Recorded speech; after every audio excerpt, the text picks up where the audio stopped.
Au verset 11. Oui. Amen. Amen.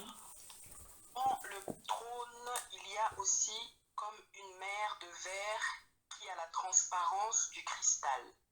Au milieu et autour du trône se tiennent 4 êtres vivants, couverts d'yeux devant et derrière. Le premier être vivant ressemble à un lion, le deuxième à un taureau, le troisième a le visage d'un homme et le quatrième ressemble à un aigle en plein vol. Les 4 êtres vivants ont chacun 6 ailes et ils sont couverts d'yeux tout autour et à l'intérieur. Ils ne cessent de dire jour et nuit, Saint, Saint, Saint est le Seigneur Dieu, le Tout-Puissant, celui qui était, qui est et qui vient. Chaque fois que les êtres vivants donnent gloire, honneur et reconnaissance à celui qui est assis sur le trône, à celui qui vit au siècle des siècles, les 24 anciens se prosternent devant celui qui est assis sur le trône, adorent celui qui vit au siècle des siècles et déposent leur couronne devant le trône en disant « Tu es digne, notre Seigneur et notre Dieu, toi le Saint, de recevoir la gloire, l'honneur et la puissance, car tu as créé toutes choses, et c'est par ta volonté qu'elles ont été créées et qu'elles existent. » Amen. Amen. Nous te bénissons cet après-midi, Père des cieux, de nous avoir donné ta parole, de nous avoir donné la Bible, qui signifie le livre. Et dans ce livre, il y a des écrits saints qui ont été transcrits par des hommes poussés par le Saint-Esprit. C'est poussé par le Saint-Esprit que les hommes ont parlé de la part du Seigneur. Et nous savons que ces saintes écritures contiennent en elles-mêmes la vie divine, la vie éternelle. Et nous te louons, Seigneur, pour la vie divine et la vie éternelle qui sont contenues dans la parole de Dieu. Et tu as dit des Juifs, vous sondez les Écritures parce que vous imaginez trouver en elles la vie. Alors ils avaient oublié que, celui qui était en face d'eux était le véritable conteneur de la vie divine dans sa plénitude, Yeshua. Il est à la fois la parole écrite, il est à la fois la parole parlée et la parole révélée, Yeshua. Et nous te louons, Seigneur, plus nous nous approchons de cette parole, plus nous avons la vie. Et plus nous nous éloignons de la parole de Dieu, plus nous nous éloignons de la vie et nous nous vidons petit à petit de la vie. Et je prie, Seigneur, pour les auditeurs de ces messages, afin qu'ils reçoivent davantage la vie. Et que cette vie soit abondante, car tu es venu afin que tes brebis aient la vie et qu'elle l'ait en abondance. Merci, Seigneur, pour le processus de l'abondance de la vie. Au nom de Yeshua. Amen. Gloire à Dieu. Après cette lecture, nous pouvons comprendre ce que l'apôtre Jean a pu voir et a pu entendre. Il a décrit ici, dans ce chapitre, ce qu'il a vu dans la première partie de ce chapitre, et dans la deuxième partie de ce chapitre, il nous fait le rapport de ce qu'il a entendu. Après avoir vu, il a entendu des chants d'adoration et de louange de la part des 4 êtres vivants et des 24 anciens qui sont assis, couronnés, sur des trônes autour du trône central, rappelons-le, qui est le trône de l'administration divine dans les cieux. Dans les passages qui ont été lus, il y a 4 êtres vivants qui ont différentes apparences, et les apparences de ces 4 êtres vivants sont semblables aux chérubins que le prophète Ézéchiel nous a aussi décrits. Dans Ézéchiel chapitre 1, dans Ézéchiel chapitre 9 et dans Ézéchiel chapitre 10, eh bien le prophète parle des êtres vivants et il dit qu'au chapitre 10, le verset 20, que ces êtres vivants sont des chérubins. Ils ont les différentes apparences qui sont semblables aux êtres vivants que l'apôtre Jean ici décrit. En même temps, le prophète Ésaïe nous parle des êtres qui sont autour du Seigneur, Yeshua, dans la vision d'Ésaïe au chapitre 6, que ces êtres qui sont des séraphins, ou des saraphes en hébreu, qui signifient des brûlants, ils ont chacun 6 ailes. 2 pour se couvrir les pieds, 2 pour se couvrir la partie centrale du corps, et 2 plutôt pour voler, et 2 pour se couvrir le visage. Alors nous voyons ici que c'est ceux qui ont une apparence de chérubins, ont aussi les ailes des séraphins. Donc il y a en réalité une combinaison de chérubins et des séraphins dans cette description. Et ces 4 êtres vivants représentent, nous l'avons vu dans le précédent enseignement, ce sont les créatures qui ont été rachetées par le sang de l'agneau. Et ce sont ces créatures, ces 4 êtres vivants. Il y a le lion, qui est le roi de la forêt, et il y a le veau ou le bœuf, qui est le roi du bétail, et il y a l'homme, qui est le roi de l'humanité, et il y a l'aigle qui est le roi des oiseaux. Donc il représente les différentes espèces, les 4 espèces qui ont été rachetées. Souvenons-nous que le Seigneur, dans son salut, a aussi racheté la création. Le livre de Colossiens nous en parle, qu'il a racheté la création, et le livre des Hébreux également en parle. Donc, dans le royaume millénaire, nous retrouverons ces 4 espèces, et dans l'éternité également, il y aura ces 4 espèces. Sont exclus dans ces espèces les reptiles, et le roi des reptiles, c'est le serpent, et nous savons que le serpent caractérise notre ennemi juré, qui finira dans le lac de feu, où il brûlera la nuit comme le jour. Et il y a également les poissons, qui ne sont pas représentés ici, parce que lors du premier jugement, qui est le déluge, les poissons n'ont pas été jugés, et dans le millénaire, dans le royaume, dans le nouveau ciel et la nouvelle terre, il n'y aura plus de mer, il n'y aura plus d'océan. Donc les poissons n'en feront plus partie. En tout cas, c'est leur dernière création dans laquelle ils sont, tous les êtres vivants qui sont dans les eaux. Donc les 4 êtres vivants représentent, encore une fois, les créatures terrestres qui ont été rachetées par la rédemption du Mashiach. Et la Bible dit qu'ils ont, au verset 6, qu'ils sont remplis d'yeux, des yeux, waouh, devant et derrière. Ils sont remplis des yeux devant et derrière.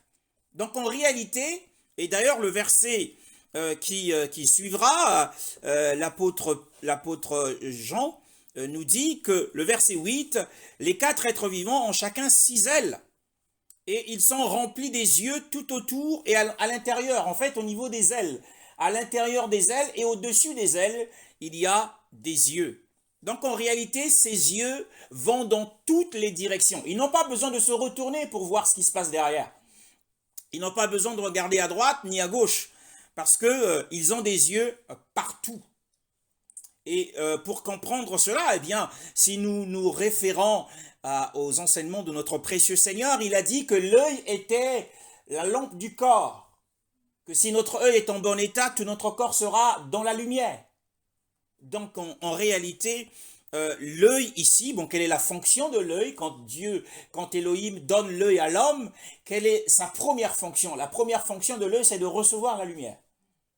Hein. D'ailleurs, il arrive que, eh bien, quand nous sommes un peu dans la pénombre, nous avons du mal à lire.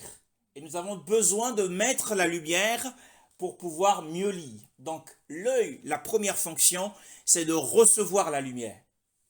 La deuxième fonction de l'œil, c'est de voir. Une fois qu'il a reçu la lumière, cet organe précieux et très beau a reçu la lumière, eh bien, il peut voir. Dans le noir, si nous sommes dehors, eh bien, nous sommes obligés quelquefois de forcer le regard pour voir et distinguer les objets, de peur que nous ne trébuchions contre une pierre. Nous avons besoin de la lumière pour avoir la vision. Donc en réalité, ces 4 êtres vivants vivaient dans une transparence totale. Yoshua qui dit que l'œil est la lampe du corps, eh bien, donc le corps, en fait, leur être entier est dans la transparence. On voit ce qu'il y a à l'intérieur.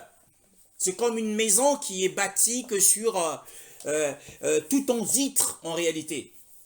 Tout n'est que vitre et on voit à travers la lumière, on peut voir. Et c'est ici l'image de la vie chrétienne. Le chrétien doit vivre dans une transparence absolue, déjà vis-à-vis du Seigneur. Et dans le couple, le mari doit être transparent, totalement transparent vis-à-vis de sa femme, et sa femme doit être transparente vis-à-vis de son mari. Et les enfants doivent également être transparents. Le chrétien ne doit pas avoir des zones d'ombre dans sa vie. Hein. C'est en réalité ce que veulent signifier ici les yeux. Et la Bible parle que ces yeux, il y en a aussi à l'intérieur. C'est-à-dire qu'ils ont la capacité de pouvoir découvrir les secrets du cœur du Seigneur. Souvenons-nous que ces êtres vivants sortent d'en dessous du trône. Donc ils sont tellement proches du Seigneur. Donc c'est pour montrer eh bien, à quel niveau nous pouvons, la profondeur de notre relation peut atteindre avec le Seigneur. Eh bien, la Bible dit également que ils sont infatigables. Ils n'ont point de repos. Et la nuit comme le jour, ils scandent, ils chantent à tue-tête, Saint, Saint, Saint. Or la sainteté, c'est la nature même de Dieu. Est le Seigneur, hein, le Seigneur Elohim, le Tout-Puissant, qui était, qui est et qui vient. Et quand ces êtres vivants donneront gloire, honneur et action de grâce, faisons attention aux mots, lorsqu'ils donnent gloire au Créateur, au grand Créateur, qu'est le Seigneur, ils honorent le roi qui est assis sur le trône et ils disent merci. Pourquoi? Eh bien parce qu'ils ont été rachetés par le sang de l'agneau. L'action de grâce, c'est le remerciement, c'est la reconnaissance. Ils disent merci au Seigneur de les avoir sauvés. Nous avons dit que ce sont des créatures rachetées que l'on retrouvera dans le royaume millénaire et que l'on retrouvera également dans eh bien, l'éternité. Ce qui est important, c'est aussi un rappel, c'est que dans l'âge où nous sommes, qui est marqué par le péché d'Adam, la création tout entière est soumise à la vanité. Ces 4 êtres vivants ne peuvent pas être ensemble. Là, ils sont devant le trône, il n'y a pas de conflit. Parce qu'il y a un lion dans cette tribu, il y a un lion. Or, le lion est féroce. Dans l'âge où nous sommes, le lion est féroce. L'aigle également est très féroce. C'est un rapace. Mais là, on les voit ensemble. C'est le signe, c'est le gage de la réconciliation de la création grâce à l'œuvre de la croix. C'est un gage de ce qui va se produire dans le millénaire. Nous avons lu ça dans différents textes du livre d'Ésaïe lors du précédent message sur la manifestation de la gloire d'Élohim. Et ils rendent gloire, honneur et action de grâce. À celui qui est assis sur le trône, nous avons dit gloire parce qu'il est le grand créateur, honneur parce qu'il est le roi. D'ailleurs, l'apôtre Pierre nous demande d'honorer le roi. Et action de grâce parce que en tant que chrétiens, nous avons la responsabilité, c'est notre devoir de sans cesse rendre gloire et de remercier le Seigneur pour l'œuvre qu'il a accomplie pour nous à la croix et de participer à sa scène. Souvent participer à la scène du Seigneur en nous souvenant de ce qu'il a fait pour nous. Aujourd'hui, nous pouvons nous réjouir et profiter pleinement de la vie. Nous qui avons cru, sachez que vous avez, comme l'a dit l'apôtre Jean, vous avez la vie éternelle en vous aujourd'hui. Bien-aimés dans le Seigneur. À celui qui est assis sur le trône, celui qui est vivant d'âge en âge. Et lorsque les 4 êtres vivants qui représentent les créatures qui sont rachetées par le sang de l'agneau, les 24 anciens, nous l'avons dit, les 24 anciens représentent tous les anges. Donc en réalité, il y a devant le trône, eh bien des nobles, les nobles de la cour royale. Et celui qui est assis est en réalité le Seigneur du ciel et de la terre. La terre, pourquoi? Parce qu'il y a les représentants de la terre qui sont les 4 êtres vivants, et du ciel parce qu'il y a les 24 anciens qui sont assis sur les trônes. Voyez-vous la différence de position? Les 24 anciens sont assis sur des trônes, mais les 4 êtres vivants ne sont pas assis sur les trônes. Ils viennent en dessous du trône. Les 24 anciens ont des couronnes. Ils sont déjà couronnés, ce qui signifie qu'ils sont déjà en train d'exercer leur royauté. Ils participent à la royauté de celui qui est assis sur le trône. Et que disent-ils, eux qui sont assis? Et voyez-vous, lors de leur adoration, eh bien, ils jettent. L'apôtre Jean a vu ce geste, ils le font répétitivement. En fait, ils sont dans une répétition, jour et nuit, en train de jeter leur couronne. Pourquoi? Eh bien, parce que eux, les vainqueurs, les croyants vainqueurs, les croyants chrétiens vainqueurs qui régneront avec Yeshua pendant les 1000 ans, ne peuvent pas agir ainsi. Pourquoi? Parce qu'ils ont été rendus dignes. Yeshua a dit, celui qui vaincra, celui-là s'asseyera avec moi, comme moi j'ai vaincu et je me suis assis. Yeshua a réellement vaincu. Et c'est pourquoi il s'est assis. Mais or, ces anciens, non, en fait, ils ont été choisis par Dieu. Ils ont été élus par Dieu pour être les anciens des anges. Donc, ils montrent par ce geste leur indignité en jetant les couronnes devant le Seigneur pour dire qu'ils sont indignes de cette position qu'ils ont. Mais ceux qui vont régner avec Yeshua ne peuvent pas le faire parce qu'ils sont dignes de la dignité du Mashiach et que sur la terre, c'est par leur obéissance qu'ils ont acquis le royaume. Le royaume millénaire, attention, nous entrerons dans le royaume millénaire par notre consécration, notre obéissance, notre sainteté. Mais le paradis, c'est aujourd'hui, c'est par la foi, tout simplement. Alléluia. C'est gratuit. La vie que tu as, elle est gratuite. Mais attention, on ne rentre pas dans le royaume millénaire par la grâce simplement. Mais c'est par notre obéissance. Il y a des œuvres. S'il n'y a pas d'œuvre, il n'y a pas de co-royauté avec Yeshua. Tu ne peux pas régner avec le Seigneur. Donc ceux qui sont assis sont réellement ceux que le Seigneur avait choisis pour son plaisir et il les a établis. Ce sont les dominations. Nous allons lire rapidement ce passage. C'est dans le livre d'Éphésiens, au chapitre 3. D'ailleurs, c'est chapitre 3 nous en parle rapidement. C'est l'apôtre Paul qui en parle. Il parle justement des dominations. Le verset 10. Éphésiens chapitre 3, le verset 10. Éphésiens chapitre 3, le verset 10. Éphésiens chapitre 3, le verset 10. Alors, je ne suis pas... Ok.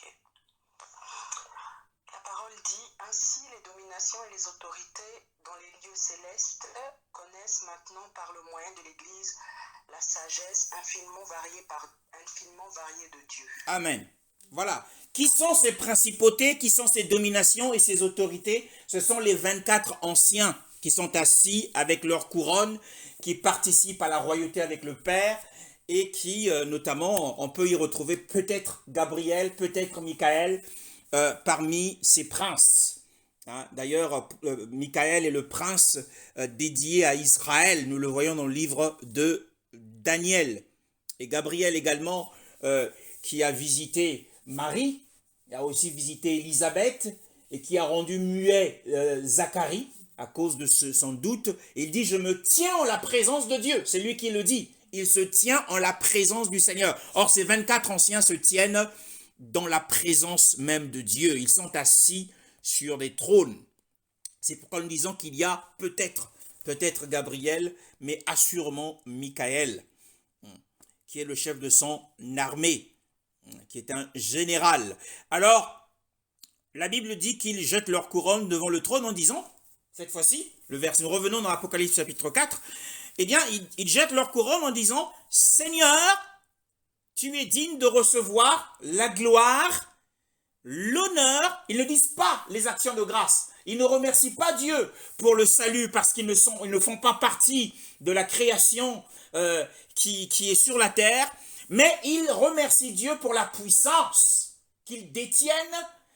Ils apprécient la puissance et l'autorité qu'ils détiennent et ils le remercient pour la puissance. Alors que les 4 êtres vivants remercient Dieu pour la gloire, l'honneur et les actions de grâce. Enfin, et il y a en plus des actions de grâce, mais eux, ils font mention de la puissance. Parce que tu as créé toutes choses et c'est par ta volonté qu'elles existent et qu'elles ont été créées. Donc l'accent ici est mis sur la volonté de Dieu dans la création.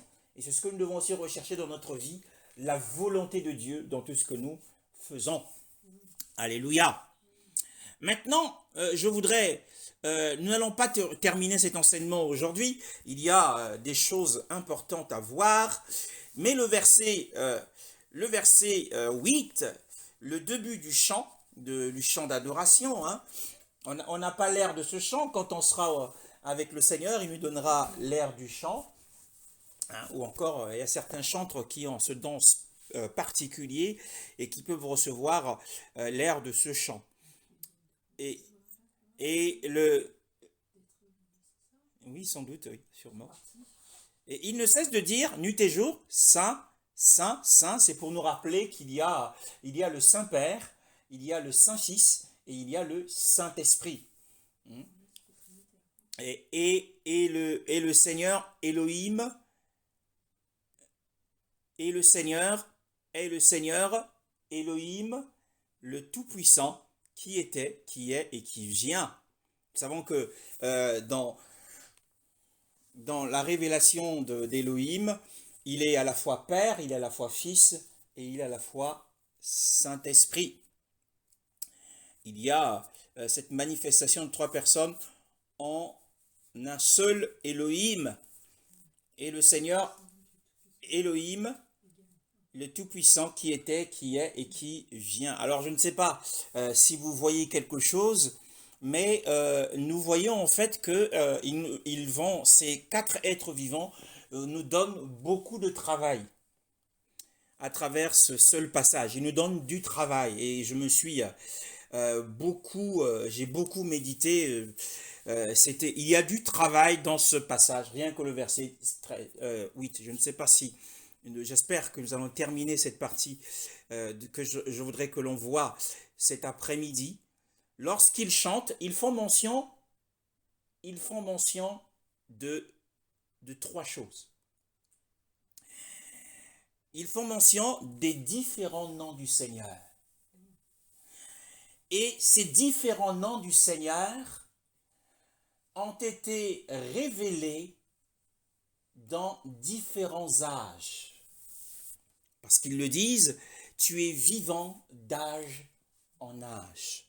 Donc il y a eu des âges dans lesquels le Seigneur a révélé un nom spécifique par rapport à l'alliance qu'il avait avec les hommes à cette période. Donc, il y a le premier nom qui est fait mention ici, c'est le nom du Seigneur Elohim. Sœur Carole, dans ta version, c'est quoi? Seigneur Dieu Tout-Puissant. Non, Seigneur Dieu. Dieu le Tout-Puissant. Le Tout-Puissant, c'est un autre nom. C'est le deuxième nom qui est ici mentionné. Et le troisième, celui qui était, qui est et qui vient. Ce qui signifie dans d'autres versions, l'Éternel. L'Éternel. Qui était, qui est et qui vient. Et nous verrons cela. Mais ce qui est important, avant de voir les noms, puisque sans doute le dimanche prochain, à moins que le Seigneur revienne au milieu de la semaine, et que la Troisième Guerre mondiale commence, mais nous verrons la signification du nom du Seigneur Elohim dans un premier temps, et nous verrons également plus tard le Tout-Puissant, et nous verrons Elohim. Mais avant d'entrer pleinement dans les noms, nous voyons que ces quatre êtres vivants nous donnent du travail et nous ont parlé d'âge en âge. En fait, nous allons parler des âges cet après-midi parce que il y a souvent une confusion chez les chrétiens selon différentes appellations. Éphésiens chapitre 3, nous revenons dans Éphésiens chapitre 3, l'apôtre Paul dit des choses importantes.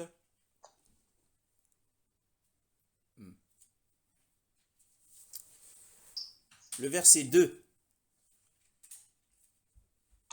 Éphésiens chapitre 3, verset 2. Si moi, vous avez appris comment je fais part de la grâce de Dieu qui m'a été confiée pour vous. Oui. Alors, sœur Carole, ta version, ça dit quoi? C'est pareil. Oui. Alors, dans ma version, il est dit, si toutefois vous avez appris quelle est l'administration de la grâce de Dieu. Dans ma version, il est parlé de l'administration de la grâce de Dieu.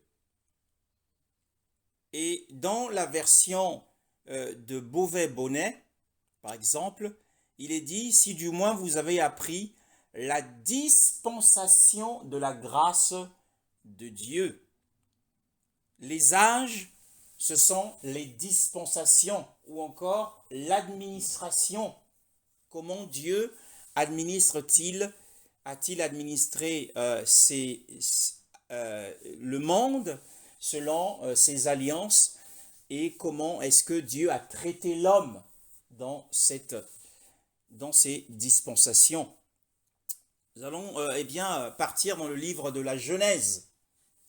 Le livre de la Genèse au chapitre 1. Et nous savons tous que d'une manière générale, la Bible, encore une fois, la Bible signifie le livre. Il y a beaucoup de livres dans le monde, mais le livre, c'est la Bible. La Bible signifie le livre, sœur Rebecca. La Bible signifie le livre. C'est important. Et d'une manière générale, nous divisons la Bible en combien de parties? D'une manière générale, nous divisons la Bible en combien de parties, sœur Carole? En deux parties.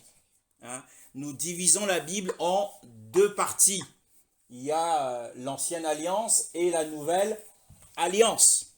Mais en réalité, il y a plus que ça. Il y a une division naturelle qui n'est pas le fruit de la pensée de l'homme, mais qui est faite dans la Bible. Il y a sept dispensations dans la parole de Dieu. 7 dispensations dans la Bible. 7 dispensations. Et les noms qui ont été cités, mentionnés par les 4 êtres vivants, se retrouvent dans différentes dispensations. C'est pour ça que nous avons dit que ces êtres vivants nous donnaient beaucoup de travail, rien que dans ce passage. Donc pour comprendre, Dieu se révèle dans une dispensation selon un nom précis. Et ce nom a une signification par rapport à cette dispensation. Donc le nom, par exemple, le premier nom qui a été cité, le Seigneur Elohim ou le Seigneur Dieu, a une est propre à une dispensation donnée. Et en fonction de cette dispensation, Genèse chapitre 1, le verset 1 à 2. Donc Genèse chapitre 1, verset 1 à 2. Oui, Au commencement, Dieu créa le ciel et la terre. La terre n'était que chaos et vide. Il y avait des ténèbres à la surface de l'abîme et l'Esprit de Dieu planait au-dessus de l'eau. amen. Nous avons ici la première dispensation. Au commencement, ce n'est pas le commencement, c'est en fait, c'est à ce moment-là qu'a été mise en marche l'horloge du monde. Au commencement des temps. Hein? Mais avant le commencement des temps, il y avait l'éternité passée, il y avait le passé éternel, dans lequel Elohim lui-même était.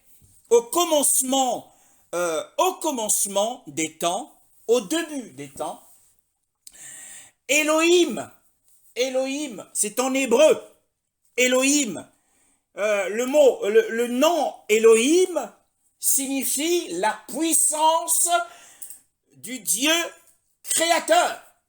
La puissance du Dieu créateur, elle, signifie le Dieu fort. Donc, au commencement, le Dieu puissant et fort a créé, il créa les cieux premièrement, il créa les cieux et la terre. Il créa premièrement les cieux, ensuite il créa la terre. Hein? Le verbe créer, que signifie le verbe créer? Eh bien, le verbe créer signifie, eh bien, faire quelque chose à partir du néant.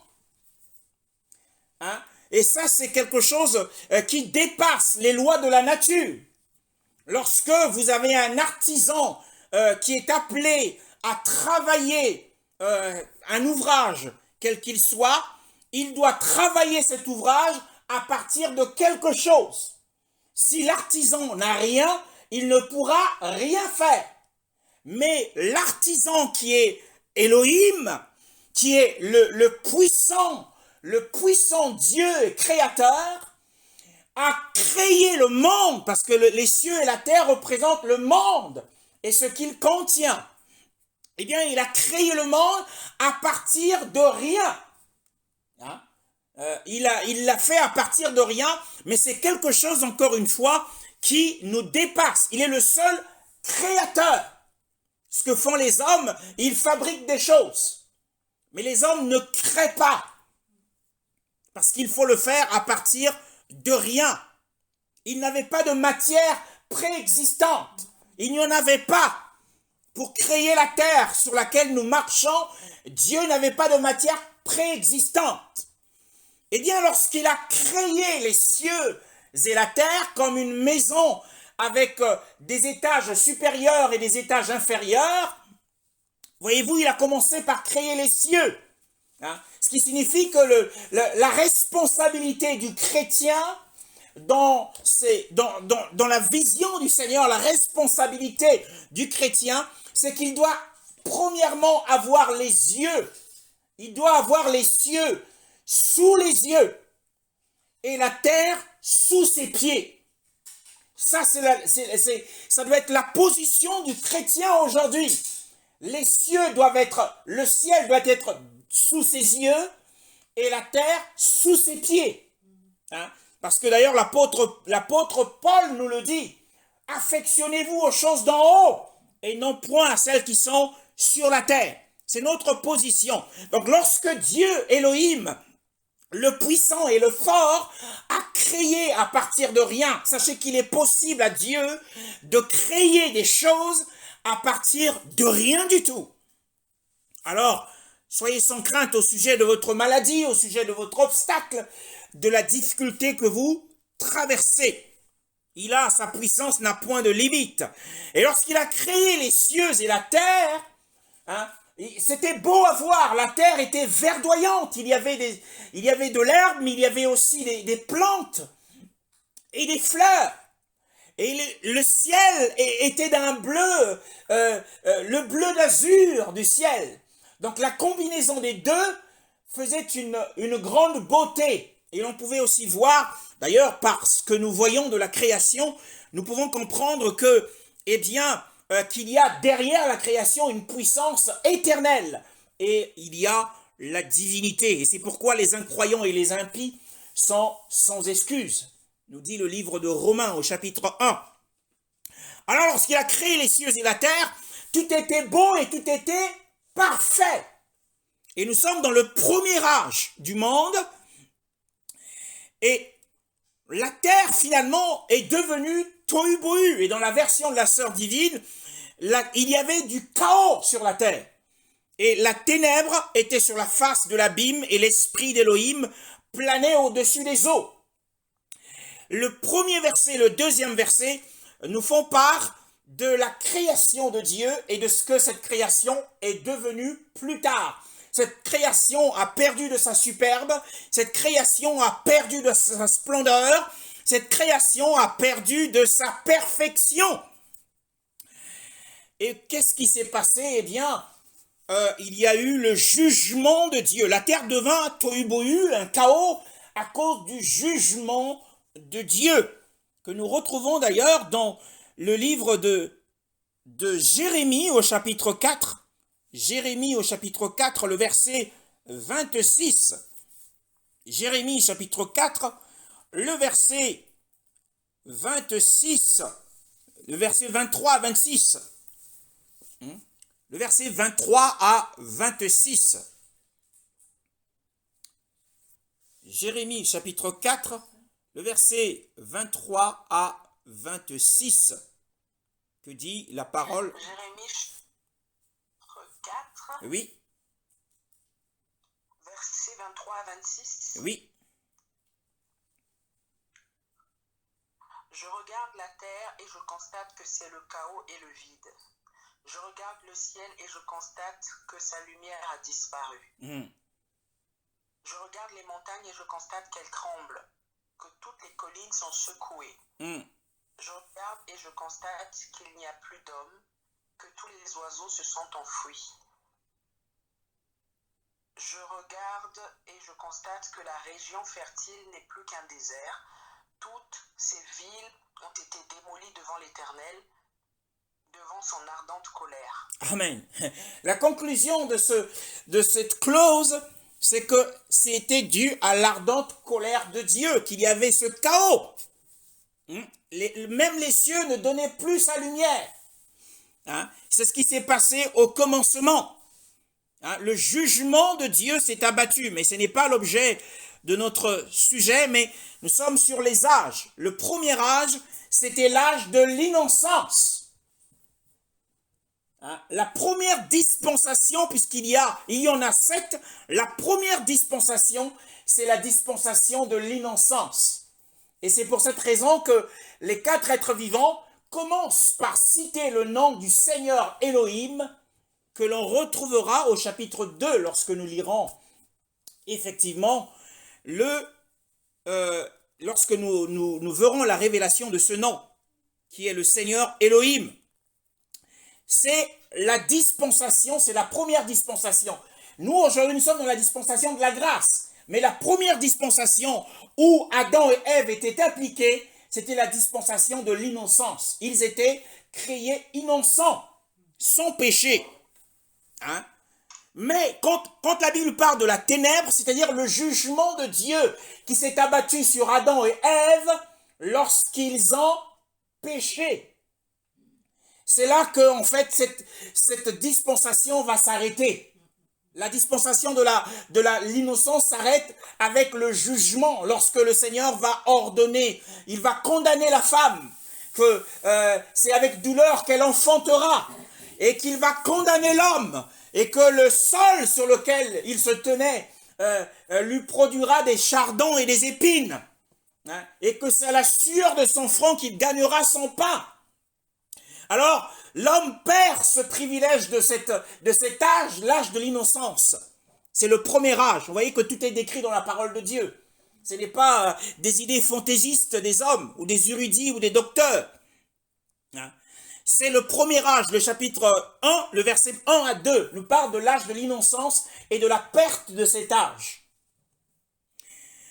Et le deuxième âge, nous rentrons le deuxième âge ou la deuxième dispensation. Or, nous verrons plus tard que la première dispensation, dans la première dispensation, le Seigneur avait une attitude, il avait un comportement différent avec Adam. Donc, selon les dispensations, Dieu a un comportement différent. Il aura un jugement différent. Il fera une alliance différente de l'alliance dans laquelle nous sommes, par exemple, aujourd'hui. Et la deuxième dispensation, dans Genèse chapitre 1, le verset 3. Le verset 3 à 5. Deuxième dispensation. Genèse chapitre 1, le verset 3 à 5. Genèse chapitre 1, verset 3 à 5. Oui. Dieu dit qu'il y ait de la lumière, et il y eut de la lumière. Dieu vit que la lumière était bonne, et il sépara la lumière des ténèbres. Dieu appela la lumière jour et les ténèbres nuit, et il y eut un soir et il y eut un matin. Ce fut le premier jour. Amen. Alors, ce qu'il faut comprendre, c'est que le travail ou les travaux d'Élohim en ce temps-là, ce n'étaient pas des travaux de création, mais des travaux de restauration. Puisqu'au verset 2, la terre était devenue un chaos. Et nous avons vu dans Jérémie ce qu'il en était devenu. Même le ciel n'avait plus de lumière. Donc, il fallait tout restaurer. Donc, le travail du premier, deuxième, troisième jusqu'au 6e jour est un travail de restauration après le jugement de Dieu sur la terre et que l'Esprit de Dieu planait sur les eaux. Donc, ensuite, après l'âge de l'innocence ou la dispensation de l'innocence qui est conclue par le procès que le Seigneur fait à Adam, à Ève et au serpent, eh bien, Adam a reçu quelque chose. Il a reçu ce qu'on appelle, à partir de sa désobéissance, parce qu'il avait franchi la ligne rouge. Le Seigneur lui avait dit, tu mangeras de tous les arbres du jardin, mais quant à l'arbre qui est au milieu du jardin, l'arbre de la connaissance du bien et du mal, le jour où tu en mangeras, tu mourras. Mais il l'a mangé quand même, s'étant laissé entraîner par Ève qui s'est laissée séduire par le serpent. Encore une fois, c'est parce que, étant mariée, elle s'est retrouvée dans une position où elle était seule. C'est difficile, ne laissez jamais vos femmes seules.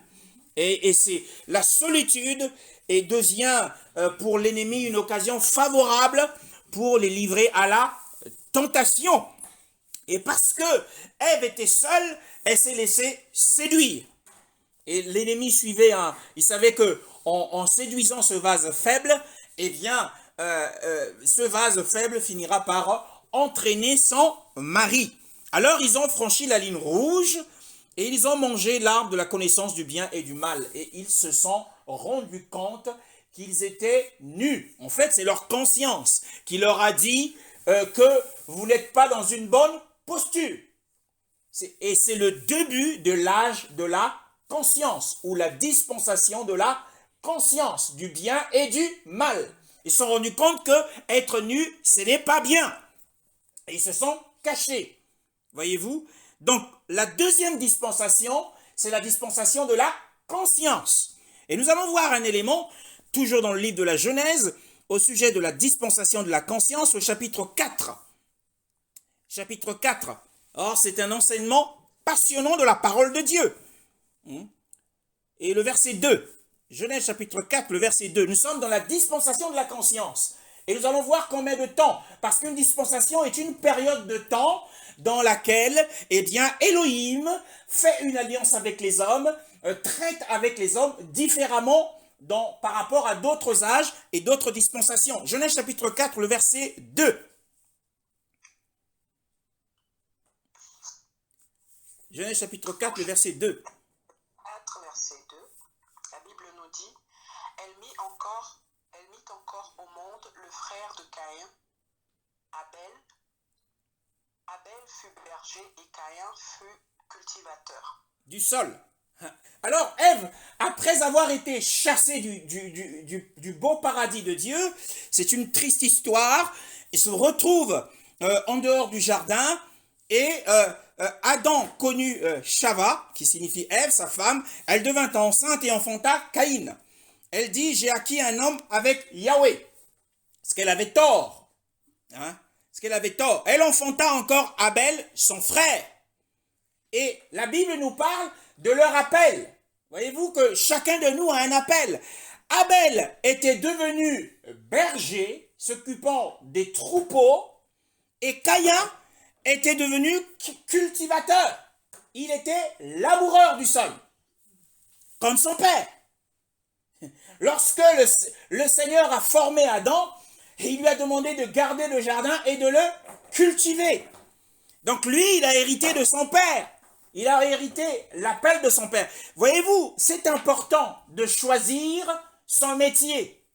À travers ce passage, nous voyons que le métier que Abel avait choisi, il l'avait choisi pour le meilleur de son âme. Tu dois choisir ton métier pour le bien et le meilleur de ton âme, et non pas pour le mal et le pire de ton âme. Être berger lui laissait le temps de pouvoir méditer et de contempler le Seigneur sur les montagnes. Lorsque les moutons étaient en train de brouter l'herbe, il pouvait être assis en train de prier et de méditer. Donc le travail que tu te choisis doit te laisser le temps pour servir Dieu. Donc ça laissait à Abel le temps pour servir le Seigneur. Mais certains, ils prennent des emplois qui seront un obstacle à leur consécration. Ah, ça, c'est une très mauvaise posture, c'est un très mauvais choix, parce que la vie, elle est faite des choix. Et c'est le cas d'Abel, le cas de Caïn. Caïn était cultivateur. C'est un travail laborieux, c'est un travail qui demande du temps, c'est un travail qui prend beaucoup d'énergie de labourer la terre. Donc il n'avait pas le temps pour Dieu. Il n'en avait pas. Mais par contre, Abel, c'était un homme qui méditait. Et d'ailleurs, il a reçu la révélation. Il fait partie, et Yeshua l'appelle le juste dans Matthieu 23, le verset 35. Il parle du sang d'Abel le juste. Parce que c'était un homme de foi. C'est un homme de foi. Et il est dans la liste des héros de la foi des Hébreux 11. Il est dans la liste des héros de la foi. D'ailleurs, en fait, lisons la suite, le verset 3, et nous allons lire jusqu'au verset 7. Verset 3 jusqu'au verset 7. Nous allons vraiment lire, comprendre l'âge de la conscience. Frère, de quel livre? Genèse chapitre 4, le verset 4, le verset 3 à 7. D'accord. Au bout de quelque temps, Caïn fit une offrande des produits de la terre à l'Éternel. De son côté, Abel en fit une des premiers-nés de son troupeau et de leur graisse. L'Éternel porta un regard favorable sur Abel et sur son offrande, mais pas sur Caïn et sur son offrande. Caïn fut très irrité et il arbora un air sombre. L'Éternel dit à Caïn, « Pourquoi es-tu irrité et pourquoi arbores-tu un air sombre? Certainement, si tu agis bien, tu te relèveras. Si en revanche, tu agis mal, le péché est couché à la porte et ses désirs se portent vers toi, mais c'est à toi de dominer sur lui. » Amen. Amen. C'est à toi de dominer sur lui. Voyons que nous sommes dans la dispensation de la conscience.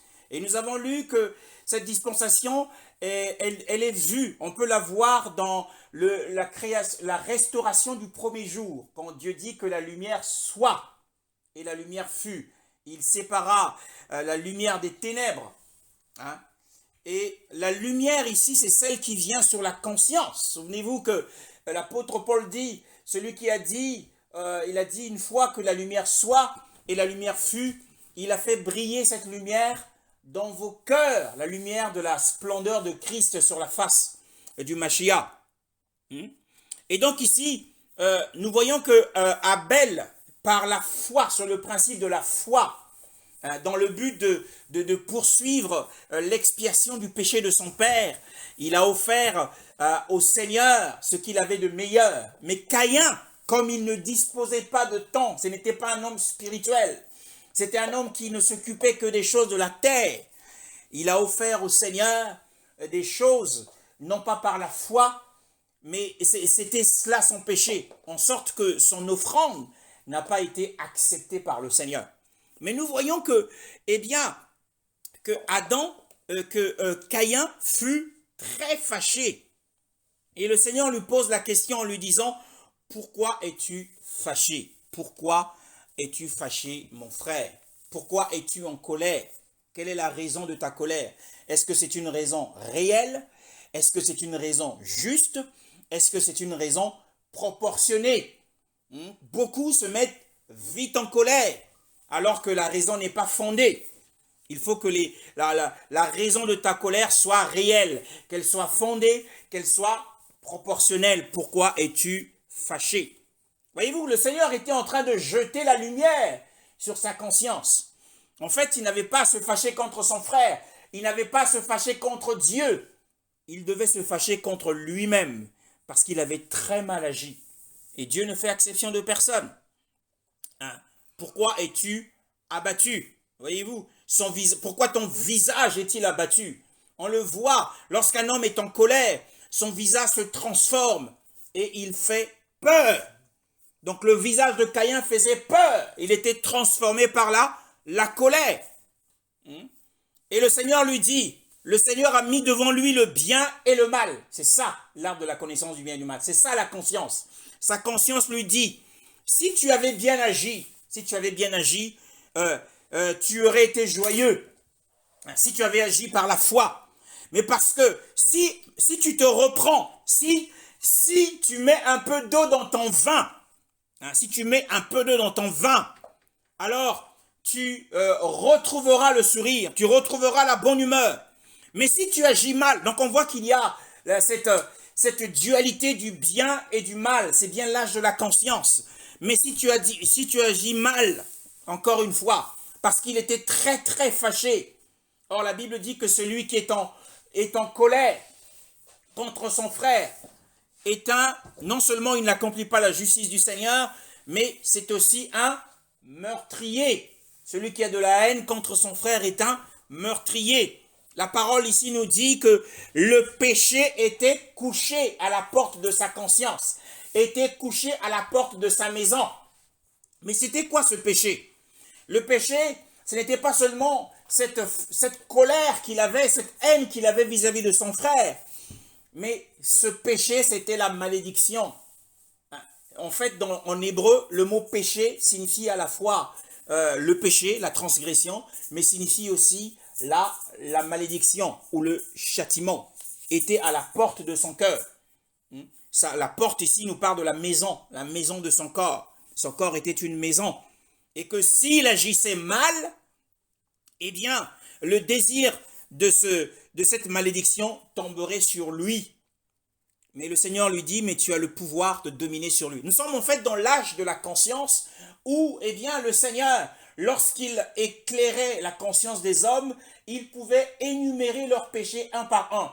Mais il n'avait aucun pouvoir de surmonter leur nature pécheresse.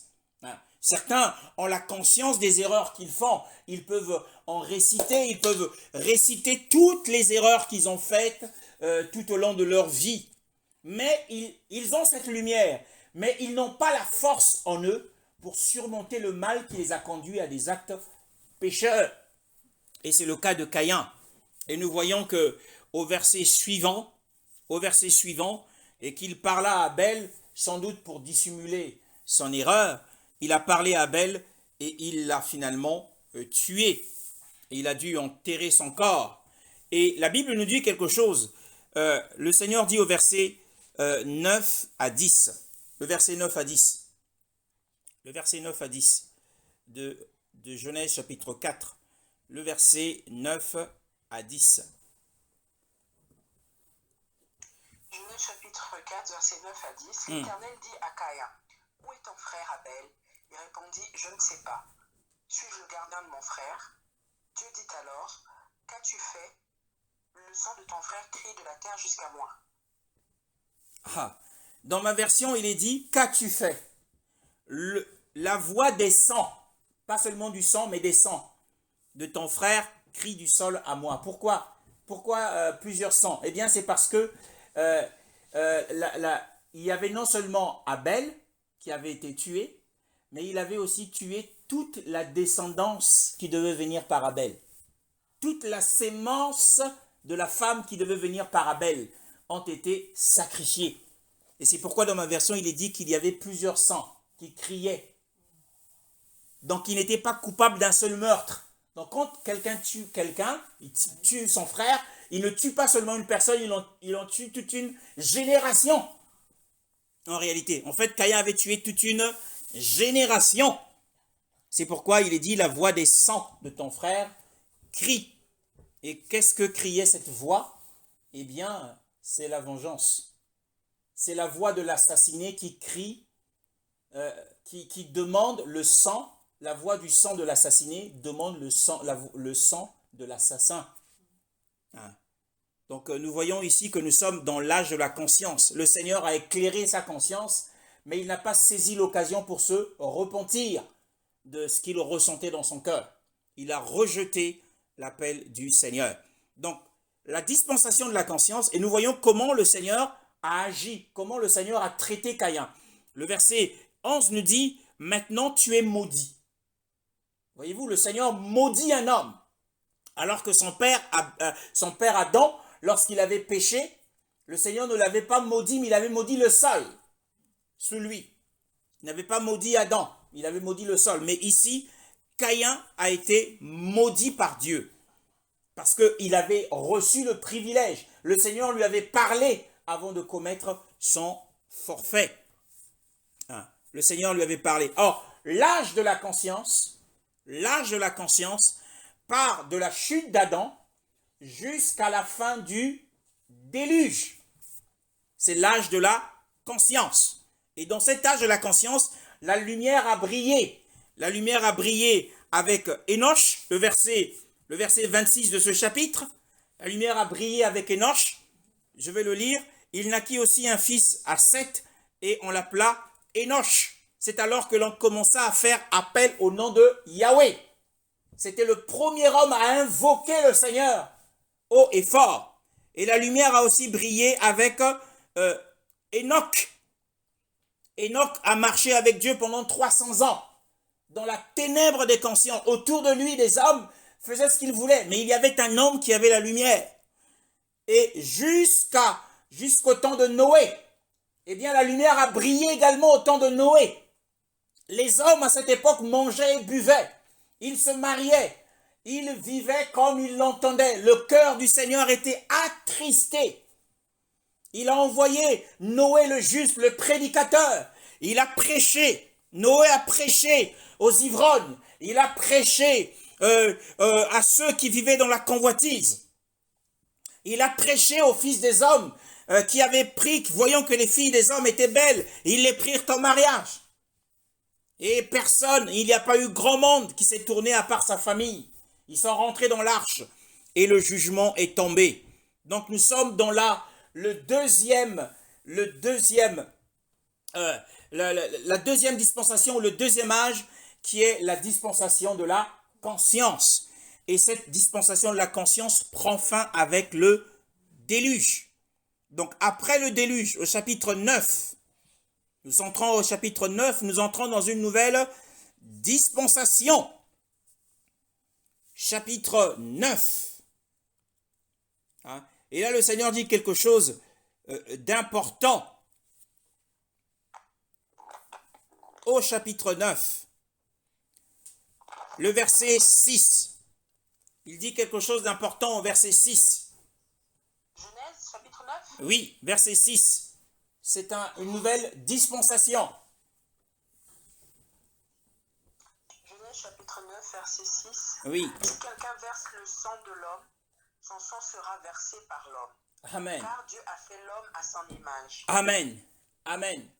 Voilà. Donc nous entrons. Là, le Seigneur, pourtant, Caïn avait versé le sang d'Abel. Mais c'est Dieu lui-même qui a jugé Caïn. Il ne l'a pas tué, mais il l'a maudit.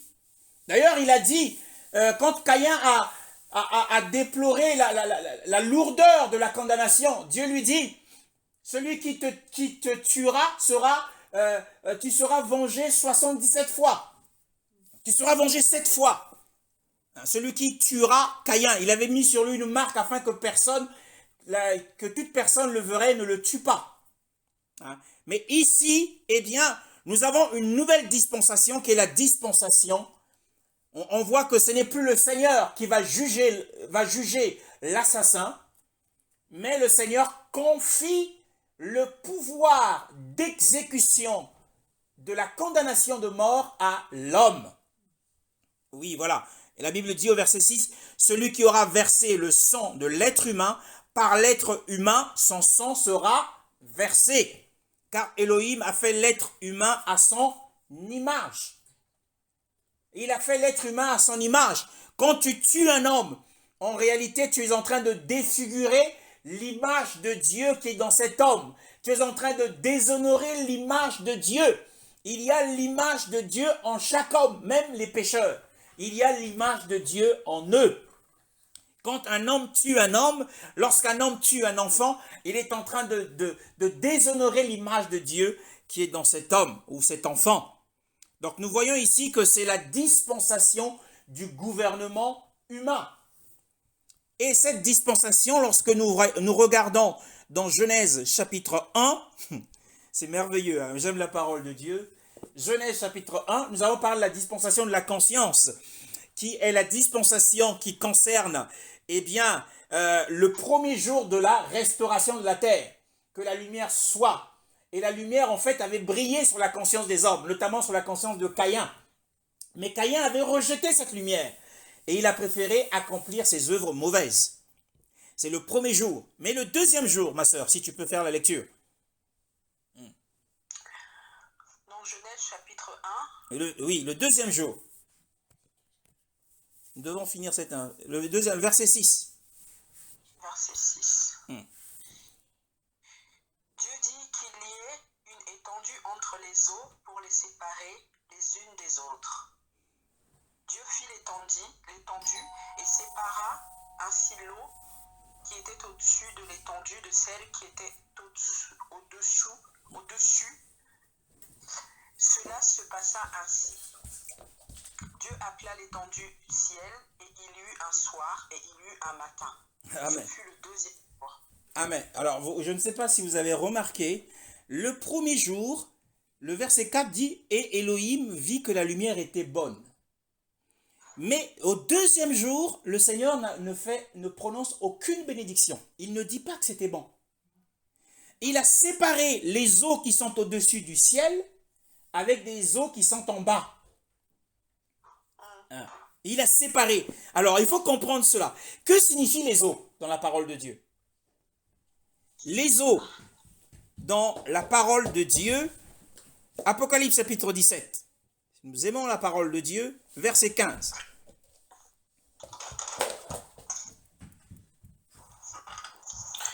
Apocalypse chapitre 17, verset 15.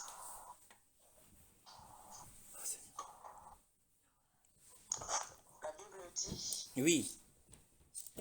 puis il me dit, les eaux que tu as vues, sur lesquelles la prostituée est assise, ce sont des peuples, des foules, des nations et des langues. Amen. Donc, en fait, les eaux, ici, représentent les hommes. Les hommes en général.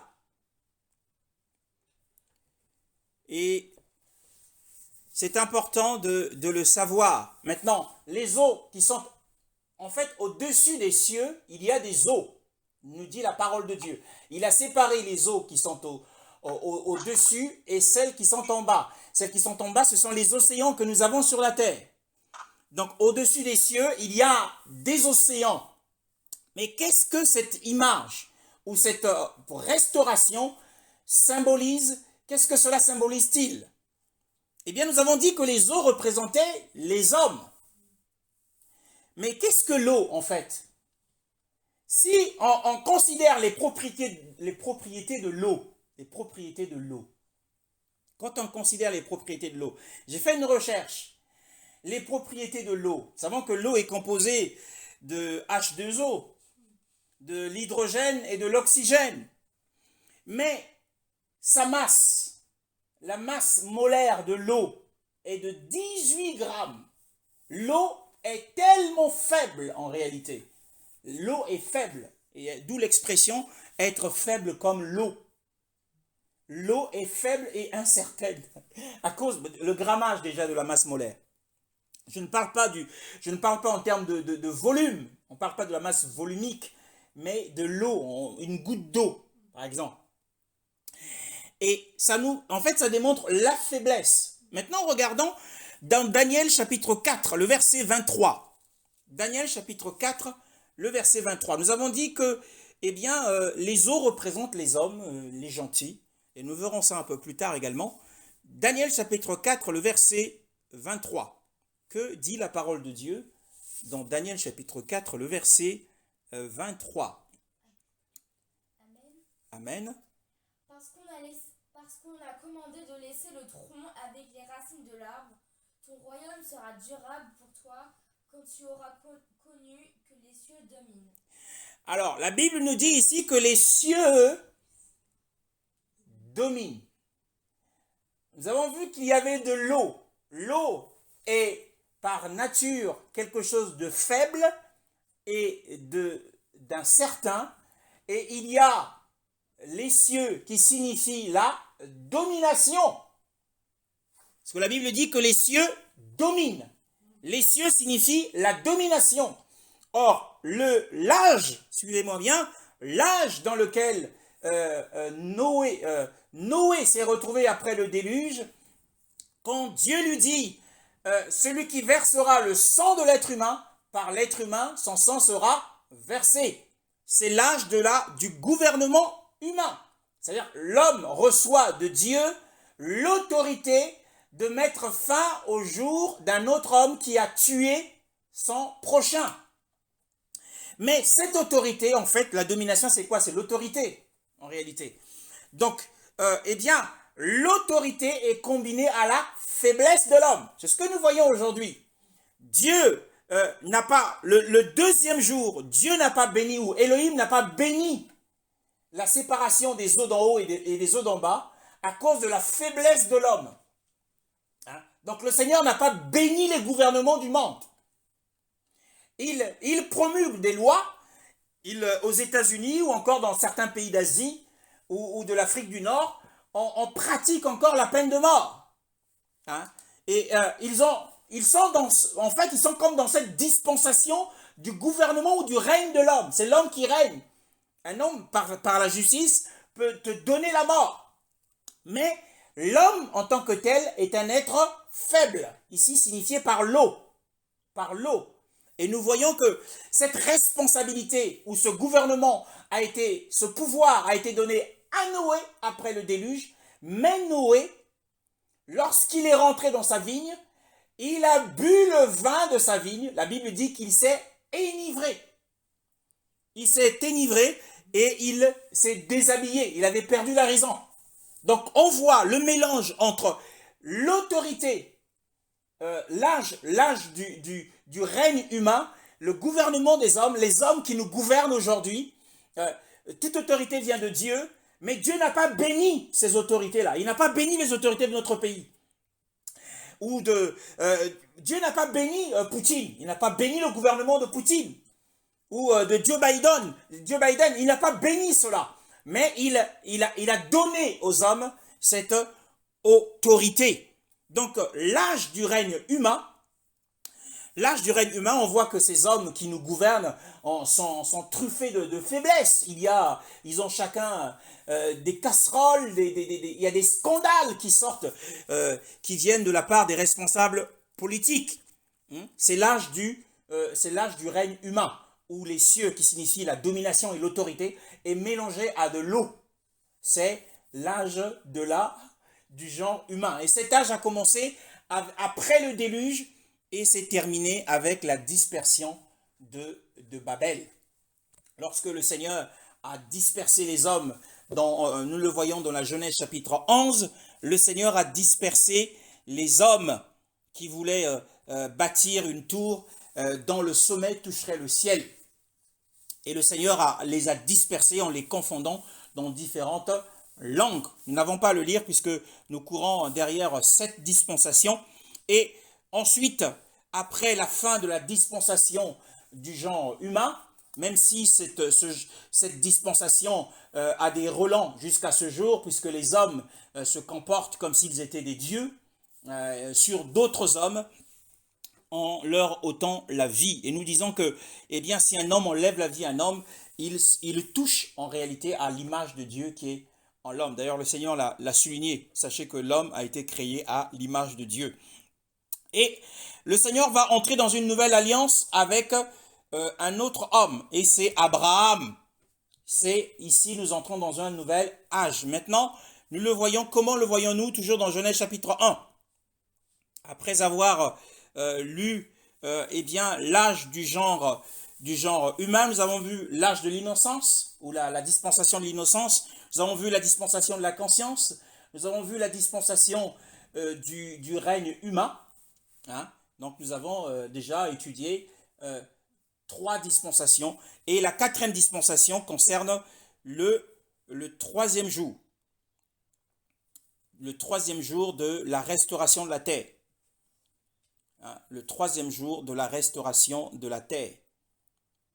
3e jour, Genèse chapitre 1, le verset 9 à 12, à 13 même. Genèse chapitre 1, verset 9 nous dit, Dieu dit que les eaux qui sont au-dessous du ciel se rassemblent à un seul endroit et que le sec apparaisse. Et cela se passa ainsi.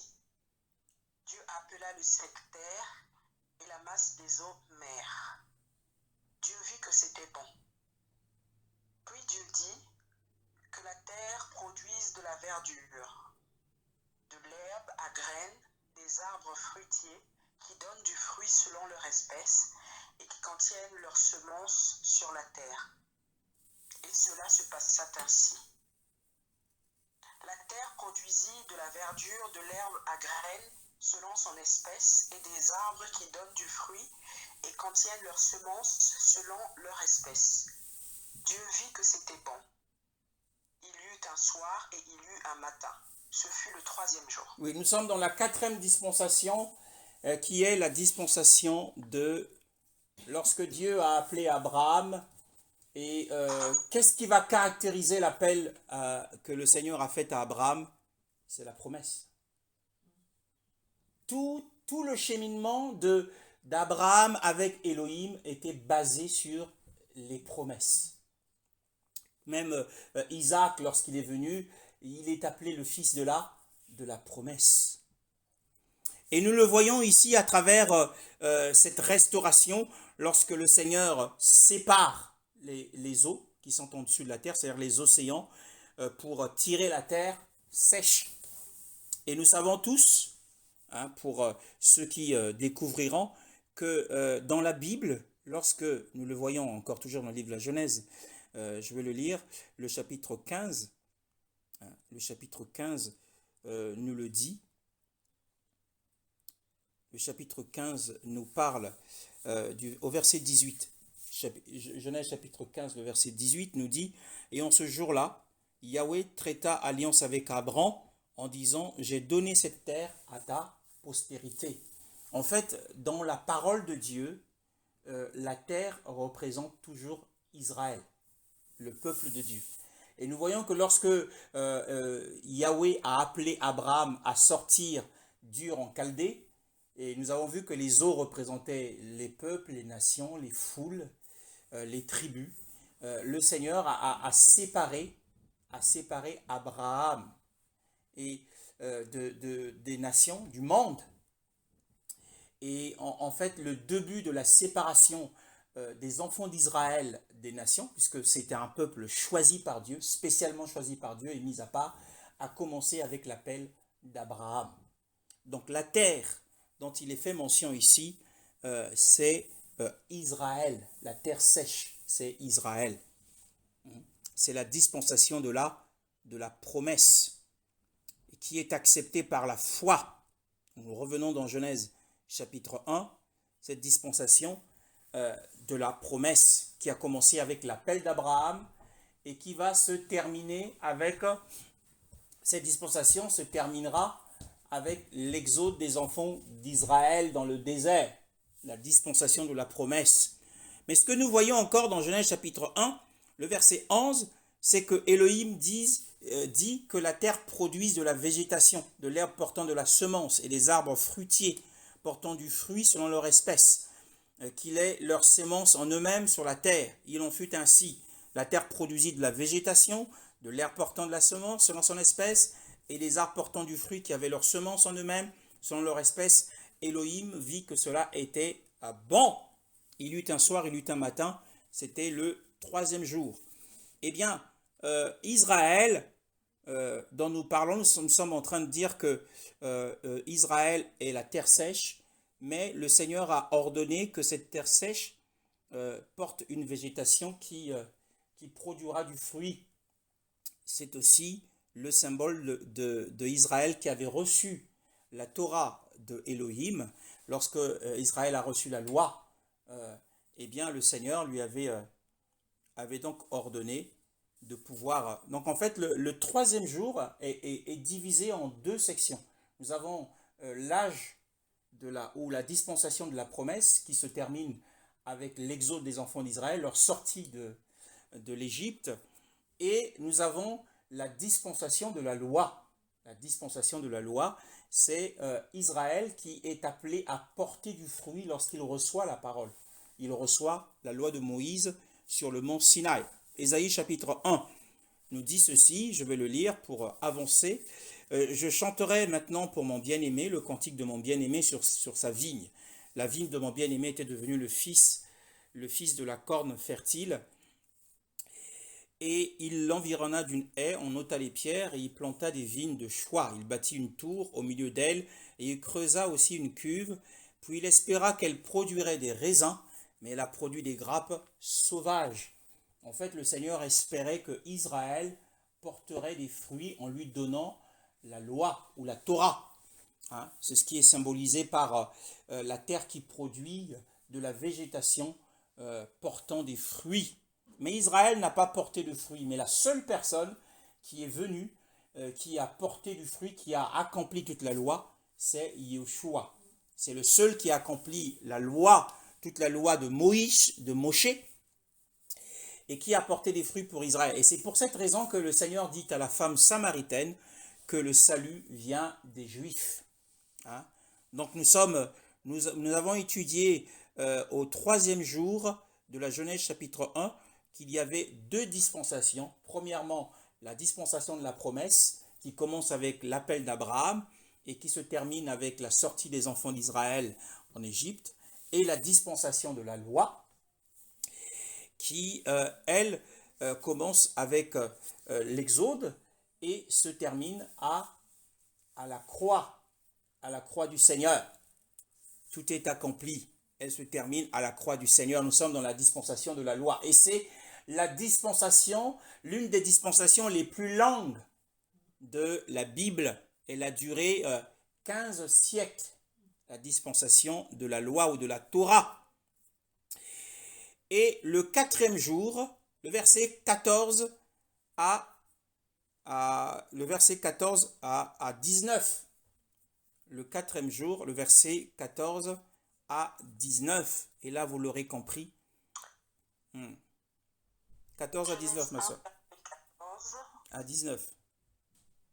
Dieu dit qu'il y ait des luminaires dans l'étendue du ciel pour séparer le jour de la nuit. Hmm.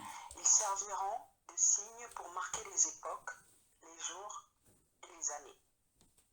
Ainsi que des luminaires dans l'étendue du ciel pour éclairer la terre. Et cela se passa ainsi. Dieu fit les deux grands luminaires, le plus grand pour présider au jour et le plus petit pour présider à la nuit. Il fit aussi les étoiles. Dieu les plaça dans l'étendue du ciel pour éclairer la terre, pour dominer sur le jour et la nuit et pour séparer la lumière des ténèbres. Dieu vit que c'était bon. Il eut un soir et il eut un matin. Ce fut le 4e jour. Vous avez compris de quelle dispensation dont il s'agit, puisque le verset 17 nous dit « Elohim les plaça dans le firmament des cieux pour être la lumière de la terre. » Vous avez compris, parce que le Seigneur dit « Vous êtes la lumière du monde. » Et les étoiles dans les cieux, c'est aussi l'Église. Hein? Et le luminaire le plus important, c'est le soleil. Et Yeshua est le soleil de justice. Hein, le soleil de justice. Et lorsque le soleil de justice brille, éclaire, et que nous sommes dans la nuit, son reflet est vu sur la lune. La lune aussi symbolise l'Église, qui reçoit du soleil la lumière pour briller sur la terre pendant la nuit. L'âge dans lequel est un âge où la dispensation de la grâce dans laquelle nous sommes est une dispensation qui est plongée dans les ténèbres. Et nous sommes les seuls luminaires de ce monde. Ce qui signifie que notre conduite vis-à-vis des gens de ce monde doit être différente. Ils doivent savoir ils doivent reconnaître par notre conduite, notre comportement, que nous ne sommes pas de leur côté, nous ne marchons pas comme eux. Nous ne parlons pas comme eux, nous ne nous habillons pas comme eux, nous ne consommons pas les mêmes choses qu'eux. Quand eux, ils boivent, ils fument, et ils font des choses qui ne glorifient pas le Seigneur, mais nous ne faisons pas cela parce que nous sommes censés être la lumière du monde. D'ailleurs, quand je le lis dans Genèse chapitre 15, je reviens dans Genèse chapitre 15, ça a été répété plusieurs fois. Le Seigneur a fait cette promesse au sujet de la postérité d'Abraham. Le verset 5, il dit... Il le fit sortir dehors, il lui dit, s'il te plaît, regarde vers les cieux et compte les étoiles. Si tu peux les compter, il lui dit, ainsi deviendra ta postérité. Cette postérité, ce n'est pas la postérité terrestre, puisque la postérité terrestre est semblable aux poussières de la terre, à la poussière de la terre. Mais la postérité céleste, c'est nous, puisque nous sommes semblables aux étoiles dans les cieux, nous sommes la postérité céleste d'Abraham. Il y a la postérité terrestre d'Abraham qui est semblable au grain de sable qui est au bord de la mer, semblable à la poussière qui est sur le sol. Ce sont les promesses que le Seigneur a faites à Abraham. Mais la postérité céleste, les étoiles, c'est l'Église, ce sont les saints, les lumières de ce monde. Donc c'est l'âge de la grâce. Or, l'âge de la grâce commence avec la croix, puisque c'est là que se termine l'âge de la loi, de Moshe, la loi de Moshe, ou la Torah de Moshe, pour le début de l'âge de la grâce, avec la descente du Saint-Esprit, d'abord à la résurrection, ensuite à la Pentecôte, jusqu'à l'enlèvement des saints. Attention, nous sommes dans la période finale, l'âge de la grâce prend fin jusqu'à l'enlèvement des saints. Hein? Et nous avons vu ici que le Seigneur a dit que c'était bon qu'il y ait le soleil qui domine le jour. Et le Seigneur a dit, je suis la lumière du monde. Celui qui marche à ma suite ne marchera pas dans les ténèbres, mais il aura la lumière de la vie. Hein? Et la nuit, pour séparer la nuit d'avec les ténèbres, Elohim vit que cela était bon. Il eut un soir, il eut un matin. Le 4e jour, l'Église est sous la bénédiction du Seigneur. Donc après, jusqu'à l'enlèvement de l'Église. Le verset 20 du chapitre 1 de la Genèse. Hein, le verset 20 du chapitre 1. Nous voyons que tout est écrit dans la parole de Dieu. Et il fallait le voir, ça. Hein. Verset 20. Verset 20 jusqu'au verset 23.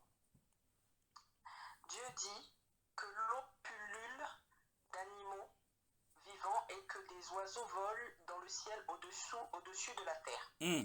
Dieu créa les grands poissons et tous les animaux vivants capables de se déplacer. L'eau en pullula selon leur espèce. Il créa aussi tous les oiseaux selon leur espèce. Dieu vit que c'était bon. Et les bénit en disant, reproduisez-vous, devenez nombreux et remplissez les mers, et que les oiseaux se multiplient sur la terre. Il eut un soir et il eut un matin. Ce fut le 5e jour. Amen. Alors le 5e jour équivaut à quoi? En fait, le 5e jour, puisque nous avons déjà cité ici combien de? 6. Nous en avons cité 6. Mais là, le 5e jour, ça va poser problème. Ça équivaut à quoi? Puisque après l'enlèvement de l'Église, c'est la fin de l'âge de la grâce. C'est la fin de la dispensation de la grâce. L'apôtre Paul dit, nous avons vu dans Éphésiens chapitre 3, le verset 2, Paul dit que vous avez reconnu l'administration de la grâce ou la dispensation de la grâce que j'ai reçue du Seigneur.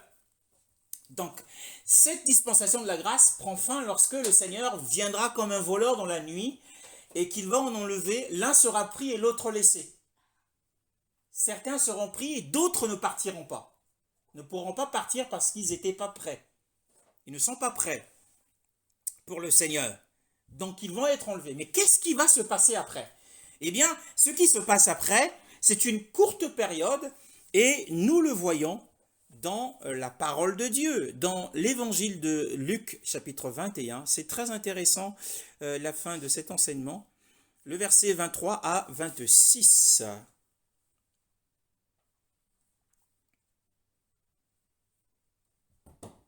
Dans le verset 25 à 28. 25 à 28. Luc chapitre 21. Il y aura des signes dans le soleil, dans la lune et dans les étoiles. Et sur la terre, les nations seront dans l'angoisse, épouvantées par le bruit de la mer et des vagues. Les hommes rendront l'âme de terreur dans l'attente de ce qui surviendra sur la terre, car les puissances célestes seront ébranlées. Alors on verra le Fils de l'homme venir sur une nuée avec beaucoup de puissance et de gloire. Quand ces événements commenceront à se produire, redressez-vous et relevez la tête parce que votre délivrance est proche. Amen. Amen. Amen. Mais quand le Seigneur dit que votre délivrance est proche, il ne parle pas de nous. Il ne parle pas de nous, chrétiens. Dans ce passage, ce n'est pas nous. C'est Israël notamment Israël ici. Puisque le sujet est surtout sur Israël, la destruction de Jérusalem tout au-dessus. Mais en fait, cette période où il y aura une grande détresse, une grande angoisse parmi les nations, à cause du bruit de la mer et des flots. La mer et les flots. Nous avons vu que la mer représente les nations, les peuples et les foules. C'est-à-dire qu'il y aura un bouleversement comme nous en avons des signes précurseurs en ce moment avec Poutine, où les Nations Unies, l'ONU, les États-Unis, tout le monde est inquiet. On a vu l'armée russe se rapprocher de la centrale nucléaire la plus grande d'Europe, la plus puissante d'Europe, et aussi Poutine mettre sous alerte les forces de dissuasion nucléaire. Donc on voit qu'il y a de la détresse parmi les nations à cause du bruit de la mer. Donc en fait, il y aura une telle rébellion sur la terre. C'est la période que nous avons vue. Je vais le lire, c'est dans Apocalypse chapitre 3, le verset 10. C'est un enseignement que nous avons déjà lu. Parce que tu as gardé la parole de ma persévérance, je te garderai moi-même hors de l'heure de la tentation qui doit arriver sur toute la terre habitée pour éprouver ceux qui habitent sur la terre. C'est la grande tribulation.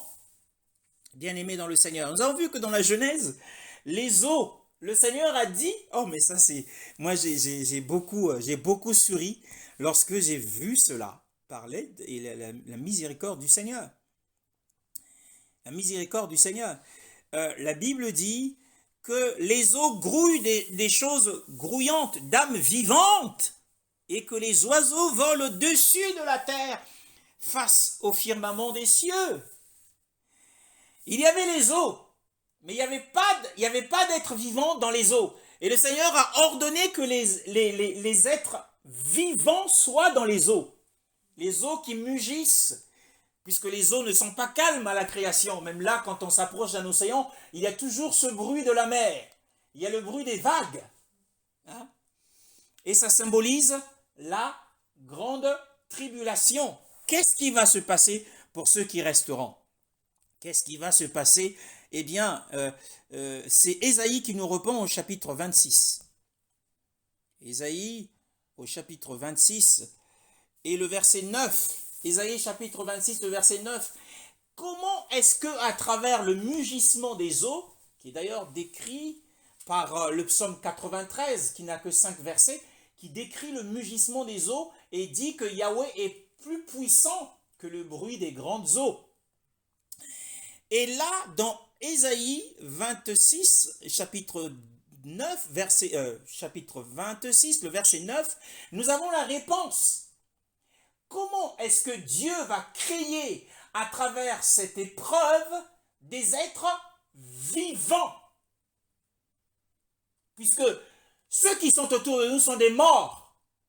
La Bible dit laissez les morts enterrer leurs morts. Ils n'ont pas la vie en eux. Ils sont spirituellement morts. Mais ici, à travers les eaux, le mugissement des eaux, qui signifie la grande tribulation, Dieu crée. Elohim crée des êtres vivants. Comment? Le verset 9 nous le dit, sœur divine. Le verset 9. Le verset 9, Ésaïe 26. Oui. Mon âme désire ta présence pendant la nuit. Au plus profond de moi, mon esprit te recherche. En effet, lorsque tes jugements s'exercent sur la terre, les habitants du monde apprennent la justice. Amen. Ah là là. Parce qu'il y aura le feu sur la terre. Les hommes vont apprendre. Le verset dit, pendant la nuit, mon âme te désire ta présence. Hein? Et dès le point du jour, mon esprit qui est en moi te cherche. En fait, à cause de la tribulation, les gens vont commencer à chercher le Seigneur dans la prière. C'est ça la justice dont il est question. Hein? Il dit d'ailleurs, le Seigneur l'a dit dans Matthieu chapitre 6, gardez-vous de pratiquer votre justice devant les hommes lorsque tu pries. Entre dans ta chambre et prie le Père qui est là dans le lieu secret. Et le Père qui te voit dans le lieu secret te le rendra. Donc la justice dont il est question ici, c'est la prière. À cause des épreuves, les gens vont commencer à invoquer le Seigneur. Ce sont les êtres qui vont avoir la vie pendant la grande tribulation. Parce que les chrétiens charnels qui vont louper l'enlèvement vont se consacrer à Dieu. D'ailleurs, dans la vie de tous les jours, ça nous apprend, lorsque quelqu'un est dans l'épreuve, c'est là qu'il prie le plus. Et c'est ce qui va se passer, et c'est ce que nous voyons, en fait, dans la Genèse, quand les eaux, le Seigneur ordonne que dans les eaux, qu'il y ait des êtres vivants. Magnifique est le Seigneur. Et tout cela, c'est le 5e jour, c'est cette courte période, mais l'Église sera déjà enlevée. Nous le voyons. Et que les oiseaux volent au-dessus de la terre. Les oiseaux qui volent au-dessus de la terre. Le Seigneur nous compare aux oiseaux du ciel, bien-aimés. Lors de l'enlèvement de l'Église, nous allons, 1 Thessaloniciens 4, 16 à 17 nous dit que nous allons tous ensemble rencontrer le Seigneur dans les airs. Pendant que les eaux de la terre vont produire des êtres vivants, nous, les oiseaux du Seigneur, nous serons dans les airs, symbolisés ici par les oiseaux du firmament. Et Dieu dit, portez du fruit, multipliez-vous, remplissez les eaux de la mer, et que les oiseaux se multiplient sur la terre. Donc Israël aussi se tournera puisqu'ils recevront un esprit de grâce et de supplication, et ils se tourneront vers le Seigneur. C'est le 5e jour. Maintenant, le 6e jour, dans Genèse chapitre 1, pour terminer quasiment, le verset 24 à 28. Et là, c'est 24 à 26. Genèse chapitre 1, le verset 24 à 26. Genèse chapitre 1, verset 24 à 26, la Bible nous dit Dieu dit que la terre produise des animaux vivants selon leur espèce, du bétail, des reptiles et des animaux terrestres selon leur espèce. Et cela se passa ainsi. Dieu fit les animaux terrestres selon leur espèce, le bétail selon son espèce, et tous les reptiles de la terre selon leur espèce. Dieu vit que c'était bon. Puis Dieu dit, faisons l'homme à notre image, à notre ressemblance, qu'il domine sur les poissons de la mer, sur les oiseaux du ciel, sur le bétail, sur toute la terre et sur tous les reptiles qui rampent sur la terre. Dieu créa l'homme à son image, il le créa à l'image de Dieu. Il créa l'homme et la femme. Dieu les bénit et leur dit, reproduisez-vous, devenez nombreux, remplissez la terre et soumettez-la. Dominez sur les poissons de la mer, sur les oiseaux du ciel et sur tout animal qui se déplace sur la terre. Amen. Amen. Tu as fini? Oui. Et donc, fini ton passage, ma soeur. Dieu dit aussi, je vous donne toute herbe à graines sur toute la surface de la terre, ainsi que tout arbre portant des fruits avec pépins ou noyaux, ce sera votre nourriture.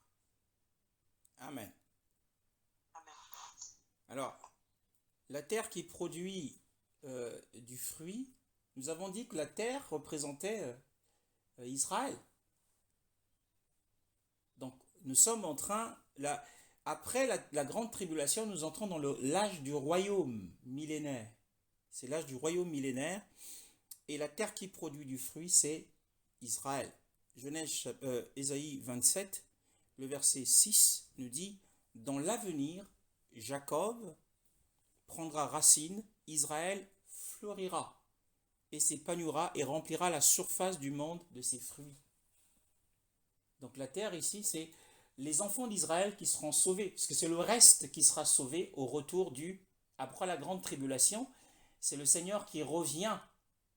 Parce que nous avons lu dans Luc 21 que levez vos têtes car votre délivrance arrive. C'est Israël. Et là, ils vont porter du fruit parce qu'ils vont tous se tourner vers lui et ils rempliront la terre. C'est Israël. Mais le Seigneur va aussi créer l'homme et la femme. Or, nous savons d'ailleurs que l'homme et la femme, c'est Adam et Ève. Mais que disent les Écritures au sujet de Adam et Ève? Eh bien, c'est dans Romains, chapitre 5, le verset 14. Romains, chapitre 5, le verset... Romains, chapitre 5, le verset 14.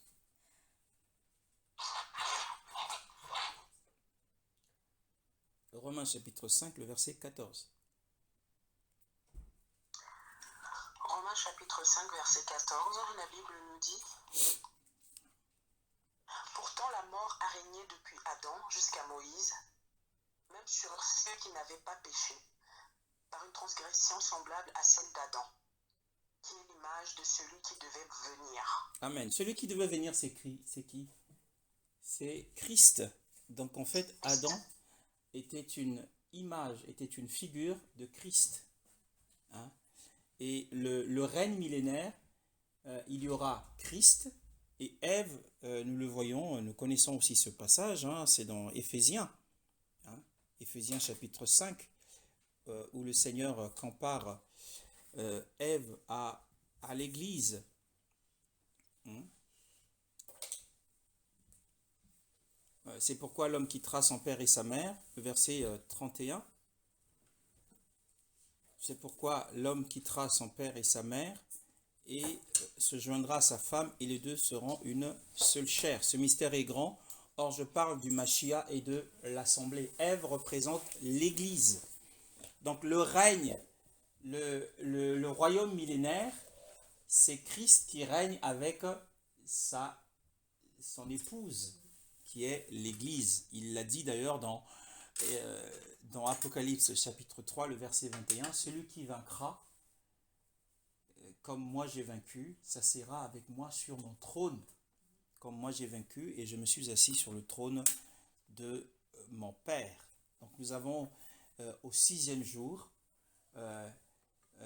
Israël qui portera du fruit, qui se tournera vers le Seigneur, et Yeshua en tant que fils de l'homme va régner, et la décision est prise qu'il régnera avec son épouse qui est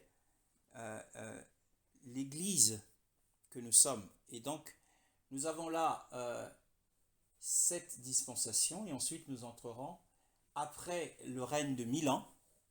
Après le règne de 1000 ans, c'est là que eh bien, il y aura une destruction de la terre entière. Attention à ça. Une destruction, nous allons le lire dans 2 Pierre. Une destruction de 2 Pierre chapitre 3, le verset 10. Attention, 10 à 11, 10 à 12 même, voire le 13. Alors, disons jusqu'au verset 13. 10 à 13.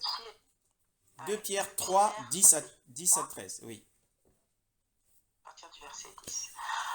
Le jour du Seigneur viendra comme un voleur dans la nuit. Ce jour-là, le ciel disparaîtra avec fracas. Les éléments embrasés se désagrégeront, et la terre, avec les œuvres qu'elle contient, sera brûlée. Puisque tout notre monde doit être dissous, combien votre conduite et votre piété doivent-elles être saintes. Attendez et hâtez la venue du jour de Dieu, jour où le ciel enflammé se désagrégera et où les éléments embrasés fondront. Mais nous attendons conformément à sa promesse un nouveau ciel et une nouvelle terre où la justice habitera. Amen. C'est l'éternité. C'est l'éternité, mais attention à la parole prophétique de l'apôtre Pierre, parce que il y a une juxtaposition de périodes ici.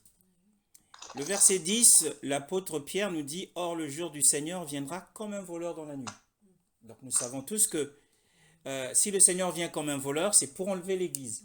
C'est pas pour être vu du monde. C'est pour enlever l'Église. Donc ça, c'est une période de temps. Mais quand il dit en ce jour-là, en fait, il y a une confusion là. Ce n'est pas le même jour. Ce n'est pas le jour où le Seigneur revient qu'il y aura une destruction du monde. Non, il y aura encore des chrétiens, il y aura la grande tribulation, ensuite il y aura le règne de 1000 ans.